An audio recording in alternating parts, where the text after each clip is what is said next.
Hi guys, welcome to daily trends Telugu. ఈ రోజు ఈ వీడియోలో మనం మాట్లాడుకోబోయే టాపిక్ ఏంటి అంటే, రీసెంట్ గా మన తెలుగు కామెంటేటర్స్ అయిన విహారీ అండ్ సుమన్ గార్ల మధ్య ఒక సోషల్ మీడియా వార్ నడుస్తుంది. ఎస్ఆర్హెచ్ పిచ్ల మీద విహారీ చేసిన కమెంట్స్, దానికి సుమన్ గారి కౌంటర్. సో ఇదంతా చూస్తుంటే అసలు వీరిద్దరి క్రికెట్ రికార్డ్స్ ఏంటో తెలుసుకోవాలని ఉంది కదా.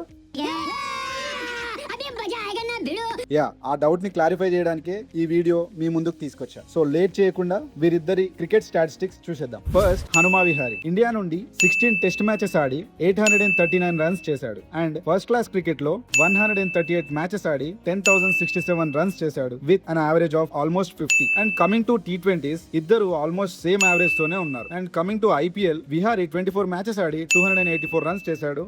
అండ్ విహారీ ఇంకా ఇంటర్నేషనల్ క్రికెట్ నుండి రిటైర్ అవ్వలేదు. ప్రెసెంట్ అయితే త్రిపుర సైడ్ నుండి ఆడుతున్నాడు. ఇక తిరుమల శెట్టి సుమన్ విషయానికి వస్తే, తన ఇండియాకి ఒక్క మ్యాచ్ కూడా టెస్ట్ గానీ T20 గానీ ఓడిఐ గానీ ఆడలేదు. ఫస్ట్ క్లాస్ క్రికెట్ లో 38 మ్యాచెస్ లో 1668 రన్స్ చేశాడు. అండ్ IPL లో 43 మ్యాచెస్ లో 676 రన్స్ చేసి 2016 తర్వాత ప్రొఫెషనల్ క్రికెట్ ఏమీ ఆడలేదు. అండ్ రీసెంట్ గా Hyderabad cricket association senior selection కమిటీలో మెంబర్ గా కూడా రిక్రూట్ అయ్యాడు. సో ఇవి చూసిన తర్వాత వాళ్ళు మాట్లాడిన కాంటెక్స్ట్ ని బట్టి నా ఒపీనియన్ ఏంటి అంటే, కమెంటేటర్స్ గా అండ్ ఇండివిజువల్స్ గా ఎవరి ఒపీనియన్స్ వాళ్ళకు ఉంటాయి. మనం వాళ్ళ ఒపీనియన్స్ కి రెస్పెక్ట్ ఇవ్వకపోయినా పర్లేదు గానీ ఇండైరెక్ట్ గా వాళ్ళు మాట్లాడిన మాటల మీద సెటైరికల్ గా మాట్లాడడం నా కరెక్ట్ కాదు అనిపించింది. బికాస్ విహారీ SRH టీం మొత్తాన్ని వేస్ట్, ఫ్లాట్ పిచెస్ మీదనే ఆడతారు, స్లో పిచెస్ లో ఆడరు అని చెప్పలేదు. స్లో పిచెస్ లో ఆడటం కష్టం, ఇలాంటి పిచెస్ లో మన అగ్రెసివ్ బ్యాటింగ్ స్టైల్ తో కాకుండా కొంచెం చూసి ఆడాలి అనే కాంటెక్స్ట్ లో అన్నట్టు నాకు అనిపించింది. And that he has lots of experience in domestic cricket. తను చెప్పింది జస్ట్ ఒక సజెషన్ లాగా తీసుకొని వదిలేస్తే సరిపోతుంది. బట్ దాన్ని ఇంత పెద్ద ఇష్యూ చేయడం